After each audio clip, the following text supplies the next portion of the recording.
Chers patriotes, mbote na bino nyonso partout bozali, bino mtomesana kolanda ngai.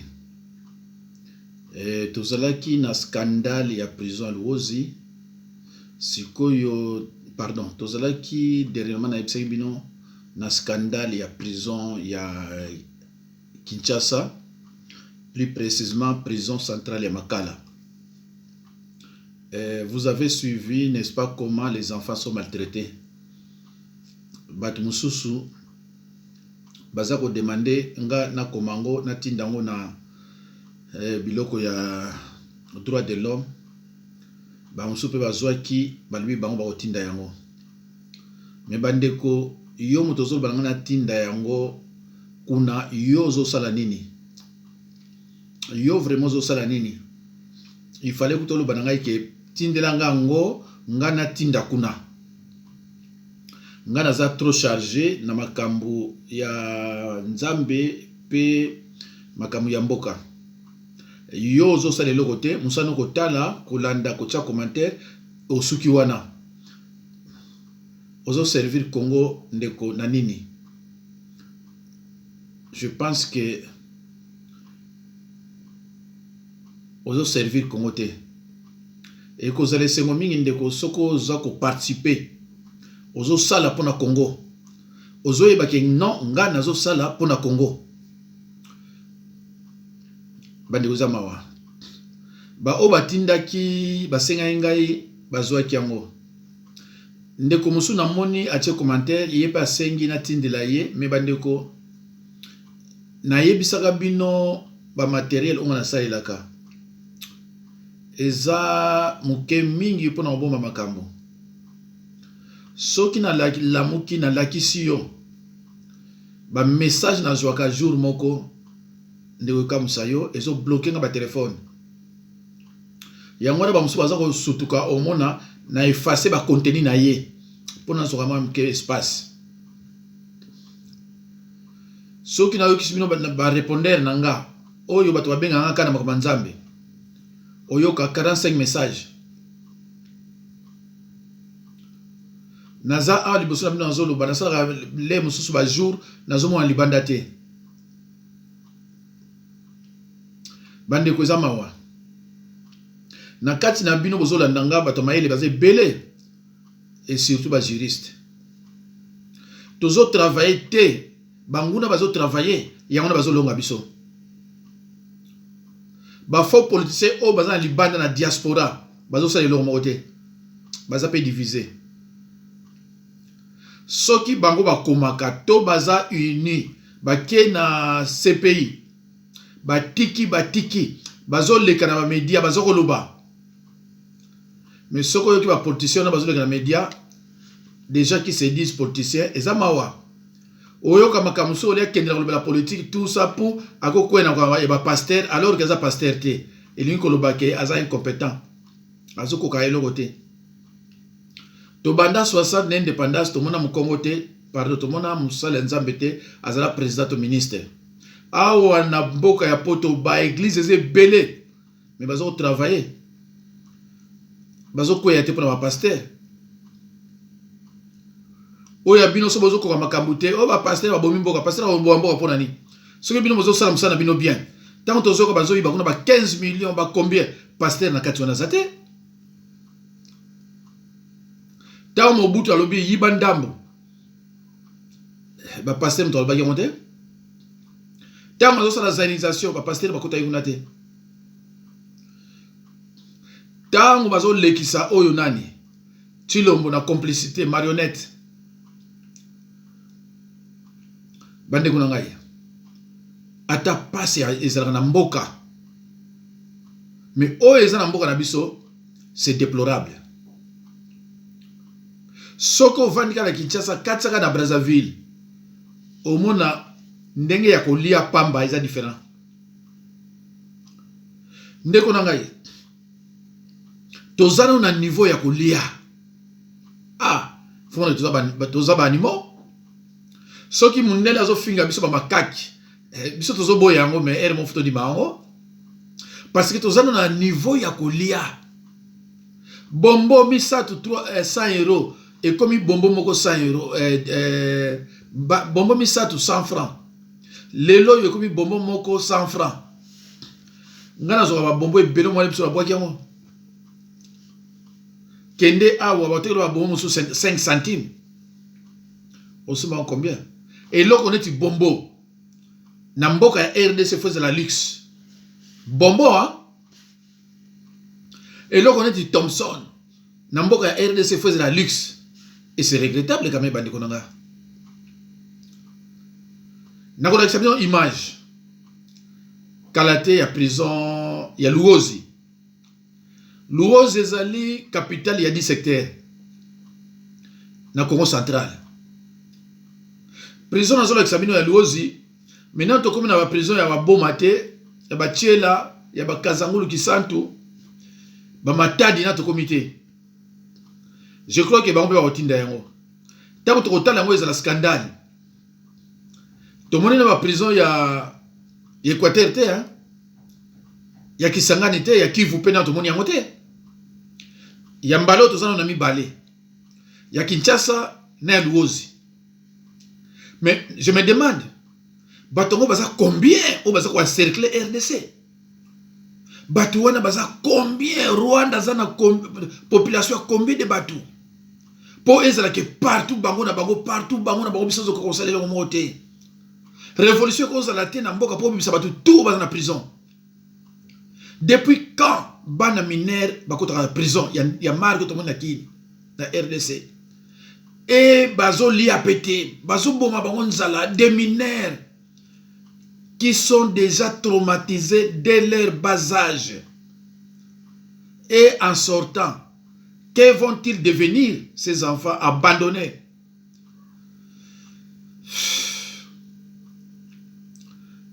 Ndeko za mawa.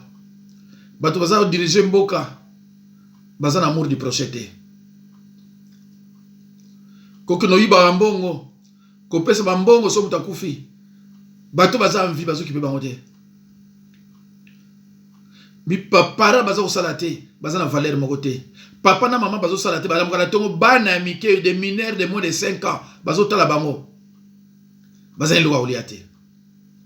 Lobi nango kuna malnutrition sévère. Na Kasai, na Kinshasa, na Kisangani, et comme partout. Tala ndenge ba étranger ba décider basala biso. Alors Yoti Lombo, Muluba, aux ondima aux la marionnette, au coopérer, na batouana au bazo faire souffrir peuple. Et les 27 sur les 28 au mona, baluba na barwandais, ba okina Bercy, pour ba bundana ba congolais. Tala niveau to sana ko bandi konangai. Les 28 baluba na barwandais ensemble pour ba bundisa ba congolais. Donc bamba to sepe là, pas sur tout ça au mona. C'est regrettable bandi konangai. Oye bilo mososo talango olobi mais non okotindi la ba parana yo combien na Kinshasa pour balia bazala bien combien et soko za na famille mo mwa munene bango tu baza paralysé na pasi okotindi la ba combien pour bazala bien bandeko na ngai soki yo ozo kipe makamozo le na RDCT jour oyo kana famille na ba bomi okotele mapo banda ko luka ko okipe o banda ko tala makamozo le kana mboka. Yangwana na minute oyo mutu nyonso aza congolais biso nyonso to samela biso tout to samela o samela ta zati parce que on a créateur moko botele pona mboka façon oyo bato faire souffrir biso na monde ati pays moko o eza na occupation armée mosusu na kati ya pays ezate na monde ati pays moko eza na occupation de biso ezate et ba pays o baza na richesse net ya biso. Tu veux sur bazapi bandeko mutu o aza na prison même si vous condamnez il faut s'occuper na ye il faut alia faut bolukile musala moko yekola pote tanga obima bambeba o asalaki asala mosuste prison eza e pai ya ko rééduquer mutu eza pai ya ko faire souffrir mutu te et jour ba ko bimisa bango mais vide ata eka na maboko zate. Ah, on a France au prisonnier abimi, abima na quelque chose. Ah, Chilombo. Chilombo futa. Chilombo na baluba boko futa oyo bozo sala un jour. Kanambe 80 sociétés na libanda RDC. 80 sociétés hein. D yaye 78 na baboka bandeko na ye. Bato oyo baza kuna ba chien, ba politicien oyo ba député, ba sénateur, ba ministre congolais oyo baza kuna ba yebi onga zoloba. Mais sont des chiens ndeko za mawa. Mais bato yango oyo ba bloquer bango wana bango nyoso na kini baza combien? Combien? Oh bango bako senga bako sala révolution té. Bandeko na luka yango so na mona yango. Naza sûr que na mona yango. Aïe.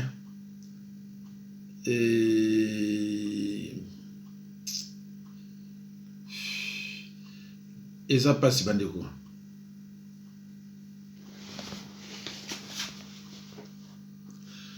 La prison de Luozi est à ciel ouvert. Quasi abandonnée, elle fonctionne sans appui du gouvernement. Conséquence, les prisonniers ne sont pas alimentés, habillés et ne bénéficient pas des soins médicaux. Un traitement inhumain. La présence dans cette maison carcérale de l'honorable André Kuzunduku est un ouf de soulagement. Il apporte une enveloppe de 500 000 francs congolais, un appui logistique du gouverneur de province.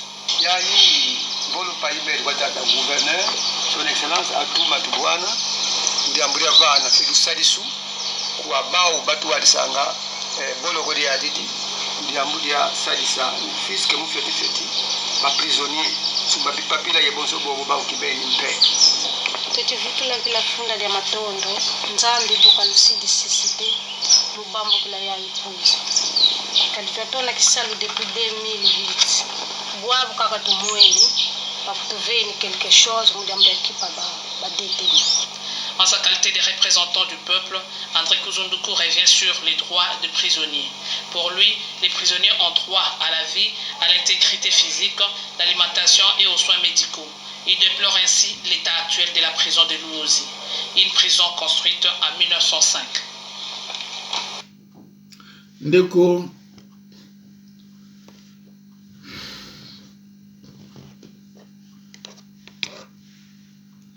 une prison construite en 1905.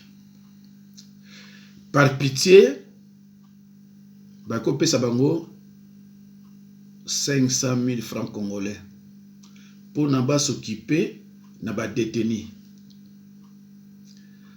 500 000 francs congolais, ça ne fait même pas 1000 dollars. Talande bazo sakana biso tala niveau. Et au prison on a construite en 1905. Babandela yangote, babongisa rien. Pona soni, balaxibino et payi balalate. Bomoni salité ya prison wana. Bomoni batu des Congolais chez eux. Bomoni mi panzi ndenge bibi bango.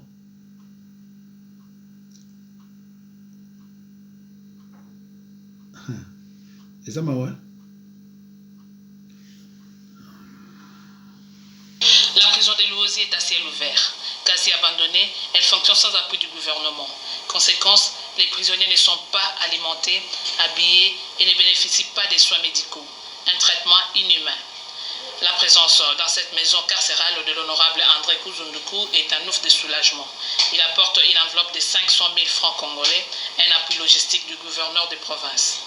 Yani bolo paimel watata gouverneur son excellence Atuma Tubwana ndiambulia vana fidu sadisu kwa bao batu walisanga bolo kodi adidi ndiambulia sadisa fiske mufeti ba prisonnier sumba bipapila yebonso bobo ba ukibeni mpe tetuvutula kila funda ya matondo nzambi boka lusidi sisite lubambo kila ya ipunzi kadikatona kisalu depuis 2008 boabu kaka tumweni bakutuveni quelque chose mudambe kipa ba détenu.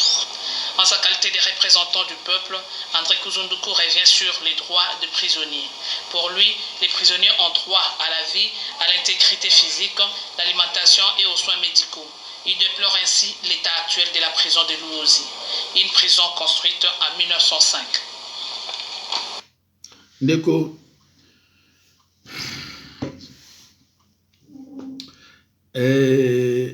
Ba mama wana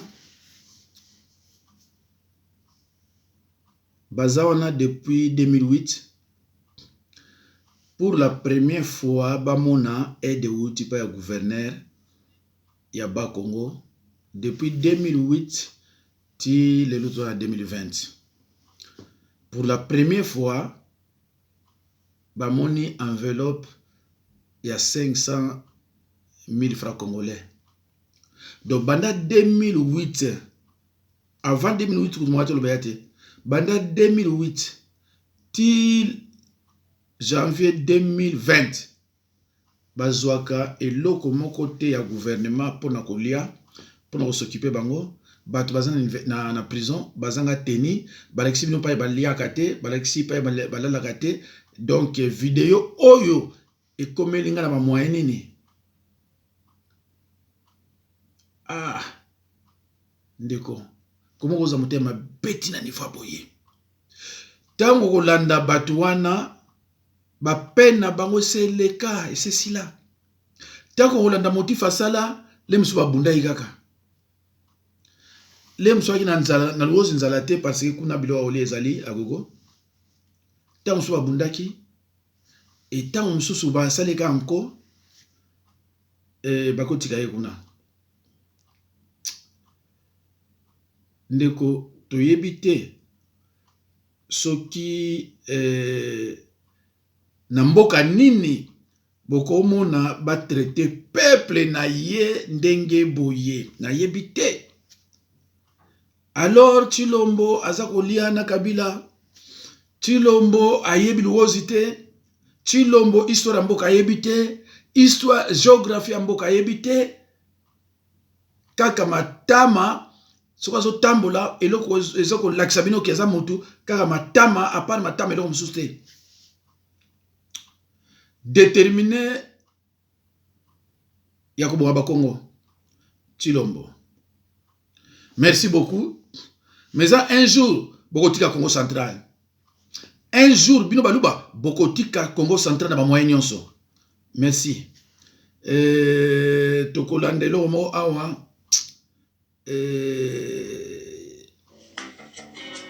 ceux qui n'ont pas l'excité, bon, d'autres commentaires. Parce que ceux qui connaissent l'origine de la race bantou savent que les Balouba sont les neveux de Bakongo. Si vous ne le savez pas, c'est que vous ne connaissez pas l'origine de la race bantou. Mais toutes les grandes personnalités qui connaissent l'histoire de l'Afrique centrale savent que les Balouba sont les neveux de Bakongo. N'oubliez pas, je suis allé voir M. Tshisekedi. Nous nous sommes parlé avec lui. Et j'avais cru qu'il m'a compris. Pourquoi je le critique? Ça, vous avez raison, mon frère. Moi, quand vous dites la vérité, je le reconnais. Pourquoi je le critique? Parce que de tous les gens qui me critiquent dans ce pays, ce sont les Balouba en particulier qui me critiquent. Alors moi, je dis, vous me diabolisez moi et vous vantez votre Tshisekedi. Moi, je m'attaque à votre Tshisekedi. C'est simplement pour ça. Les gens qui me critiquent le plus, ce sont ses frères à lui qui les vendent de lui. Alors c'est pourquoi moi je me suis mis simplement à l'école. J'ai été l'opposant le plus combattu. J'ai eu 40 personnes en prison à Makala. Personne ne m'a aidé pour mourir ces personnes. Le fait que je m'entêtais trop vis-à-vis du régime du président Kabila, on m'a interdit même d'aller dans mon village. Et aucun opposant ne m'a défendu. Il n'y a pas longtemps, vous avez fabriqué un mouvement large et union nationale, 48 ministres, pas de Bakongo, aucun opposant n'a parlé. Et quand moi je m'en vais quelque part, que je défends la thèse du peuple Congo, les gens se mettent à discuter, à raconter des bêtises. Moi, je m'en fous de ce que peuvent dire les gens. Je suis le leader du peuple Congo. Ce qui compte pour moi, c'est faire entendre la voix de mon peuple. Mon frère, l'OCC Bomba engage 83 personnes.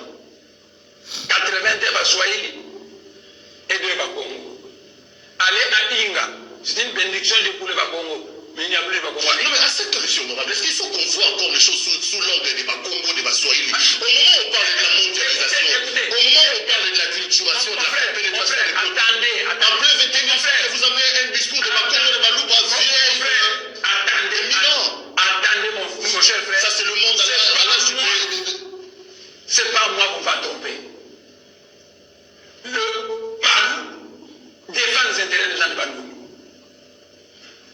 RDC défend les intérêts de Bangala. François Mwamba, c'est ça. C'est mon ami. Et tous les partis politiques de ce pays défendent les intérêts de leur communauté.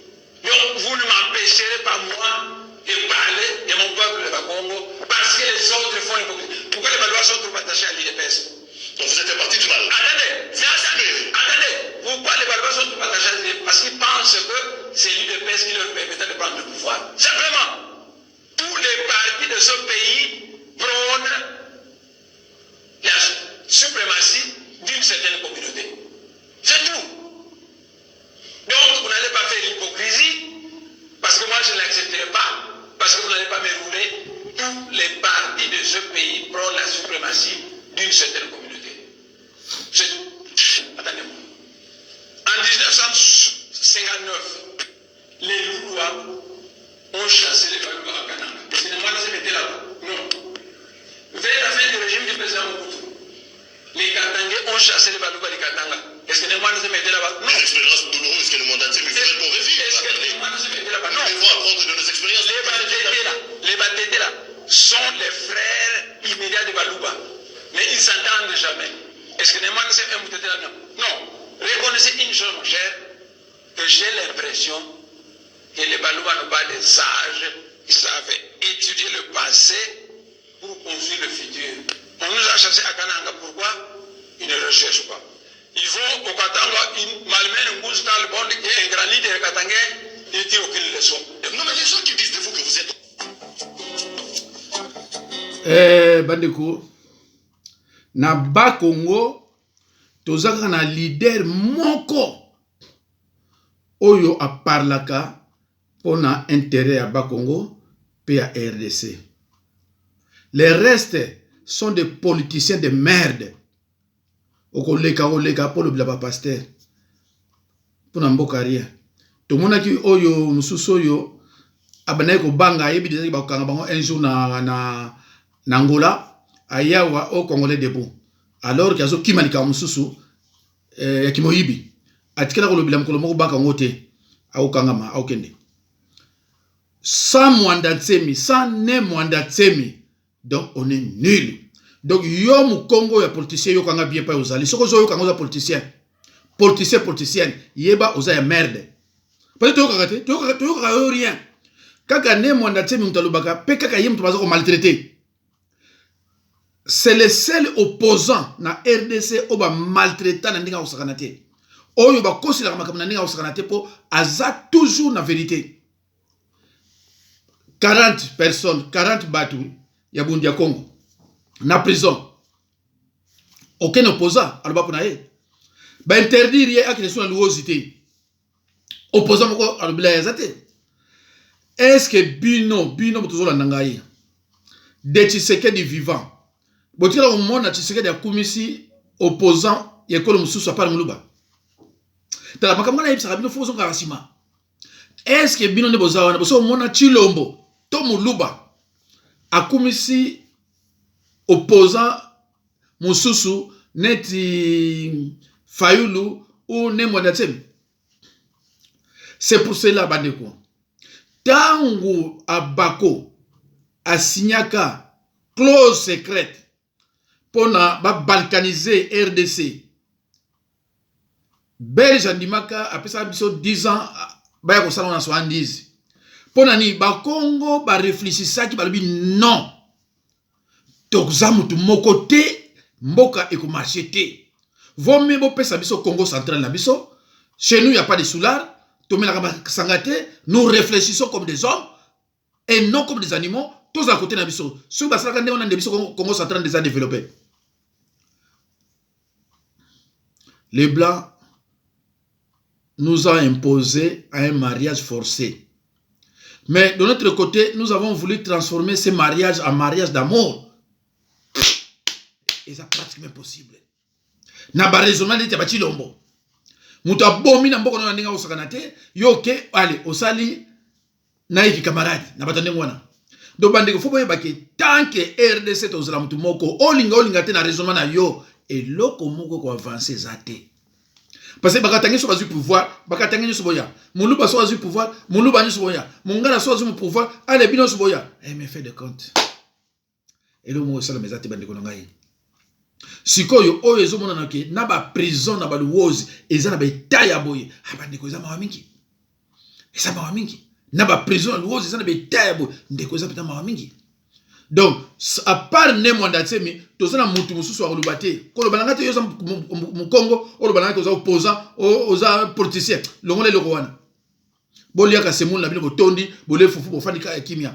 Donc à part ne mwanda tsemi mususu azate. Soki yo lingaka ye, to lingaka ye te. La kisanga politicien ya Congo central, o azama ka sente ne mwanda tsemi alekaka. La kisanga bimisilanga ye na bimisa ye azate. Bazo faire souffrir pour Namboka. Bazo faire souffrir pour la Congo central. Kaka ye moko. Sikoyo na bandi bomoni état ya prison. Bomoni état ya prison. O ba mona gite bomona lisusu. La prison de Luozi est à ciel ouvert. Quasi abandonnée, elle fonctionne sans appui du gouvernement. Conséquence, les prisonniers ne sont pas alimentés, habillés et ne bénéficient pas des soins médicaux. Un traitement inhumain. La présence dans cette maison carcérale de l'honorable André Kuzunduku est un ouf de soulagement. Il apporte une enveloppe de 500 000 francs congolais, un appui logistique du gouverneur de province. Yani bolo paibeli watata gouverneur son excellence Atou Matubwana ndiamburia vana filusalisu kwa bao batu walisanga bolo kodi ya didi ndiamburia salisa fiske mufeti ba prisonnier suba bipapila ye bonso bobo ba ukibeni mpe tetivutula vila funda ya matondo nzambi boka lusidi sisite lubambo vila ya ipuzo kadikatona kisalu depuis 2008 boabu kaka tumweni bakutuveni quelque chose mudambe kipa ba détenu. En sa qualité de représentant du peuple, André Kuzunduku revient sur les droits des prisonniers. Pour lui, les prisonniers ont droit à la vie, à l'intégrité physique, l'alimentation et aux soins médicaux. Il déplore ainsi l'état actuel de la prison de Luozi, une prison construite en 1905.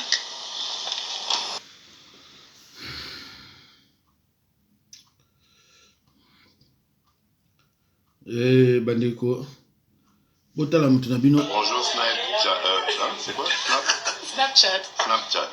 Bonjour Snapchat. How are you? Bomoni Matama. Bomoni bandeko na. Snapchat. Traître. C'est quoi Snapchat. Snapchat. Bonjour Snapchat. How are you? Ndeko motema ya moluba eza motema ya ndoki. Motema ya moluba ndeko na ngai eza motema ya ndoki. Parce que mutu voilà. Botala ta ya suka oyo. Un ancien entrepôt des Nations Unies, aujourd'hui transformé en prison. Passé le poste de garde, le quartier des femmes. Bandeko fana like sabino ngona dernière minute mais ezape elinga komona na bomona ngota na suka pona bateau bamona kike. Un ancien entrepôt des Nations Unies, aujourd'hui transformé en prison. Passé le poste de garde, le quartier des femmes. À peine 50 mètres carrés pour une centaine de détenus. Juste à côté, l'espace réservé aux enfants. Notre arrivée est parfaitement orchestrée. Chez nous soyez les bienvenus, chez nous soyez les bienvenus, nous vous accueillons en chantant, chez nous soyez chez nous. Chez nous soyez les bienvenus, nous vous accueillons en chantant, chez nous soyez chez nous. Ils ont entre 12 et 17 ans, incarcérés depuis plusieurs mois sans procès. Leur périmètre, une cour de 20 mètres carrés et un dortoir à peine plus grand. C'est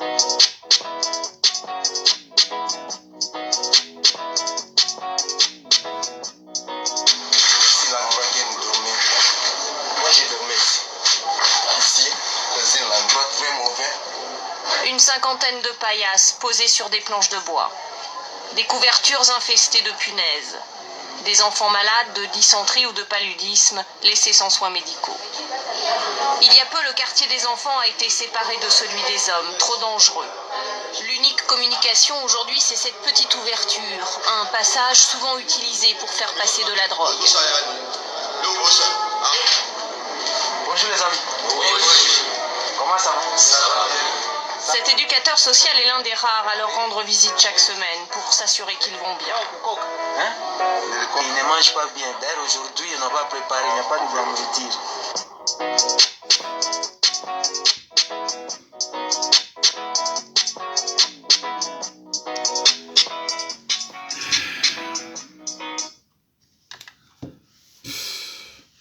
Bandeko, ça fait mal, hein? Na monde atier bato azomona oyo biso azomona na monde atier zate. Alors yo sikoyo tango za congolais soko laisse moule au seki olali. Pourquoi ko telemate o komela communauté internationale et pas ba traitaka ba droit de l'homme parce que droit de l'homme ya mboka na biso kuna existe raté. Bakoya ko boma yonde ba boma chebeya. Bandeko ça fait mal eloko tuto landa. Bon moni prison à Luozi ezali capitale ya 10 secteurs, capitale ya Bamanyanga. Bino pe bon meka kotuna na ba province na bino ba lakisa ba prisonnier baza kuna baza na niveau nini? Baza na santé nini? Tala bano amike na prison. Un jour pour babima banani. Ba vandi wana bazo ko data métier té. En plus ba médecité ba l'été. Baza malade traitement za té. Comment mutakoza na mutema ya tina niveau wana.